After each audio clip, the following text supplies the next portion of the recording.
Hello and welcome to another Scrubcast with me, Emmy. Today we're going to be looking at a match between the Red Protoss tester, also known as sSks or Sukisu, and the one and only oGsNaDa. So let's get this one started. So this was from the GSL Qualifiers again, I believe. This was a best of 3. I will be bringing you the matches from that series. So, pretty standard opening is going to happen as per usual. They're going to SCV up, probe up until around about 12, and then we shall start seeing the different routes they're going to go. And you'll see that Tester is down here at the 6 o'clock position, Nada over at the 9 o'clock position roughly. This is very close air positions. You can see the air positions just a little short hop across that gap there. But it's quite a ways when you come down by this route all the way along here, along here, along here. It's not too far, but it's a lot further than going by air. These positions are actually quite good for a big macro game because whichever way the Terran or the Protoss expands, they will be expanding away from their opponent, which can lead to some pretty cool macro games, as we see the racks going down there. On 12, the standard 12 racks for a Terran, and the standard 13 gate, I believe that would have been, from our Protoss buddy. Our Protoss is going to be going out and scouting our Tester, going the wrong way, so he's going to find Nada last. Will Nada have much better luck when he goes out to scout? We should find out.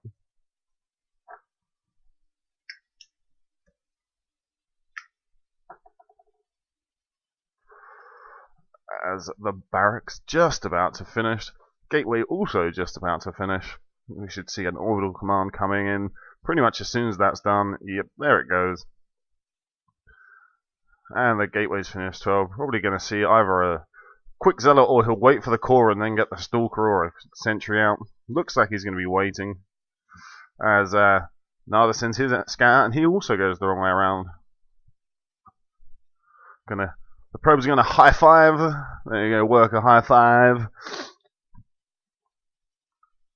As the Marine comes out, going to try and cut off that probe. And beautiful work there. Going to take it down, I think. He's just going to leave it with one more shot needing. And the probe is just going to wait up here. So we see a Marauder coming out for Nada. Concussive shells on the way too. It's a great upgrade if you don't know what concussive shells are. That will slow all your enemies who are hit by it, by the grenade launcher, by 50% for a little while. A bit like the hamstring from World of Warcraft. Pretty cool ability. Makes kiting away from enemies a lot easier. Especially things like zealots and stalkers, who are both quite quick. As we see a fast expansion going down for Nada. This is quite a similar build to what Boxer was doing, except for Boxer was going for 2 Marines and 1 Marauder instead of 1 Marine, 1 Marauder, and 1 Reaper. So he's going to go scout now, down with that Reaper. 1 rack's fast expand, very popular build, very good build, very economically based build, as this Reaper got 1 kill, 2 kills, 3 kills. Seeing getting all this information as well. That's 150 minerals worth of damage, getting a lot of information. So as we see 2 more racks again coming down for Nada, exactly the same as what Boxer was doing. And we see 2 gate robo coming for Sukisu, as we now see command center almost finished for Nada, as 4 racks is coming up.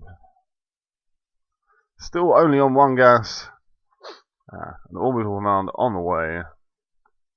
And actually Tester with a very similar look as well to I can't believe I can't remember who it was.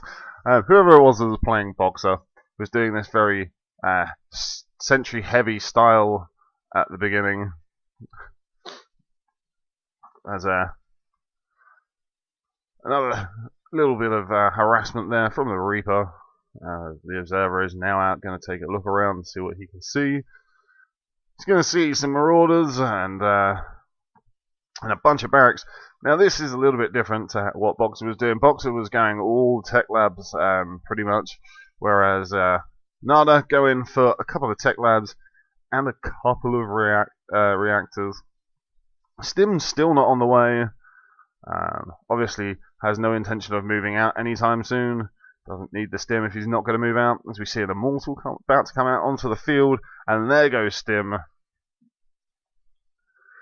If we look just back into the Protoss base, he is still on 2 gates, 1 robo, and a robotics bay just going down now.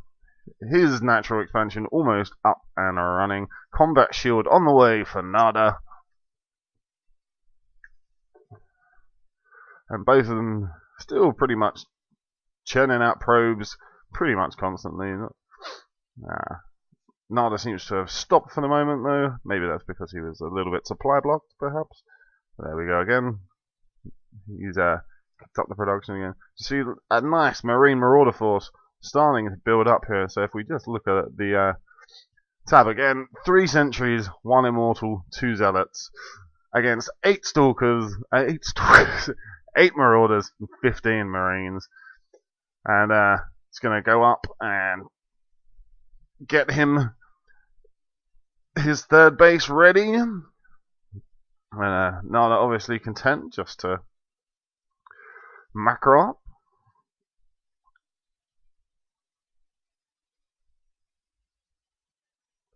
As he now takes the Xel'Naga Watchtower. And again, this is on 2 gates at the moment. This could go badly if NADA does decide to move out, and he is moving out, and there is really not all that much to defend. He's going to have to rely on force fields. And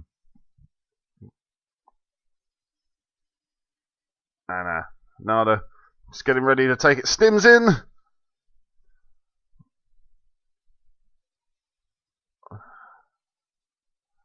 There goes that. Oh, the force fields are stopping the Zealots from doing their job. And 1 Immortal's down now. All the sentries are nearly down. There go the sentries. More Zealots out in the field. As NADA just beelining for that Colossus. Gets taken down, but does clear up pretty much the entire army. And he's got more on the way. As he's just going to group them all up. He did have these units were on the way, but he decided to back out. Done some damage.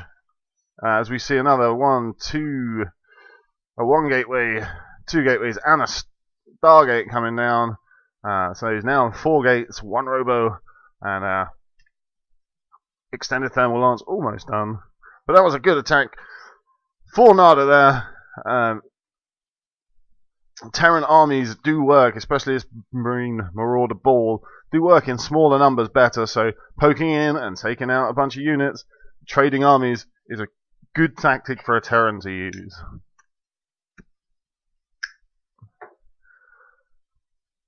As we now see the 2nd Stargate on its way as well, as he's now up to 4 gates, as they all just finished. And we now see our Terran buddy up to 7 racks now. 7 racks. Engineering bay going down. Factories down. We're probably going to see a starport soon. Oh no, sorry, 5 racks, 2 starports. Wasn't really looking there. So 2 starports. Going to be out both with reactors. He's going to be able to churn out Medivacs and Vikings if he so pleases. But no, he's just going for a lot of Vikings right now.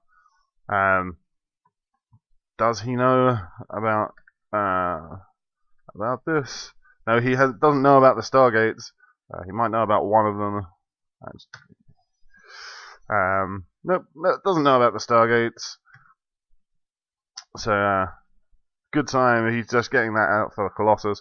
But if we're going to see Phoenixes, which we saw in the Boxer game as well, I believe, when microed correctly, Phoenixes can do a hell of a lot of damage to Vikings, but you got to have that amazing control.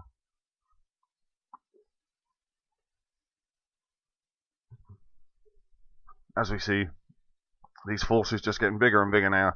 NADA with a lead of about 15 supply. Take a look at income. It's about even on income. 55 workers for Sukisu to 53 for Terran Buddy NADA. But NADA is now on his way to being on 3 bases. As he using the factory to scout. It's a great scout. Lots of hit points. Can fly that across the entire Protoss base, and it will probably die when it gets somewhere over down here. But this is quite a good force coming in. He's got himself 4 Vikings and now 2 Medivacs. See more Vikings on the way. Vikings very, very nice and mineral heavy, quite low on the gas. Suits Terran just fine. Medivac's a bit more heavy on the gas and a little lighter on the minerals. As moving out now, going to take down that pylon at the Xel'Naga Watchtower. This is a huge force coming in, and again, Protoss doesn't seem to have that much. As we see, air weapons 1 for Protoss coming, and no, just content to just sit out here for the time being.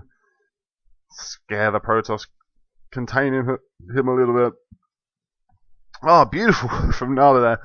Dropped his factory on the island. It's a scouting factory like I have never seen before. Never seen someone float it up there to block the expansion. Very clever. I doubt we'll see much use made of it. This heavy bio style is much more favoured in versus Protoss. With air support, Vikings very, very good against Colossus. Also very good against unmicroed Phoenixes as well. Just look at the Phoenix count. 11 Phoenixes to 12 Vikings. So not an even fight, but like we saw yesterday, the Phoenixes can micro around and fire on the move, which means they can just annihilate the Vikings if they get in and amongst them and keep making them turn around. So he's just going to sit here and contain Testa, Sukisu on 2 bases. Look at that Colossus ball. That's a pretty dangerous looking ball of units right there. As we see Ghosts on the way out now. Mobius Reactor, that is the 25 extra starting energy for the Ghost. Also Terran Infantry Armor level 1. As now the Protoss going to move out. Let's see how he does with the micro. No, he's just going to let the Phoenixes take the shots, and that does mean that the Vikings that aren't hitting the Colossus, which means that the Colossus are going to rip through this army as he keeps backing up and backing up. As now all of the Vikings pretty much gone. That huge Terran army just taken out as he runs away and he needs to macro up again.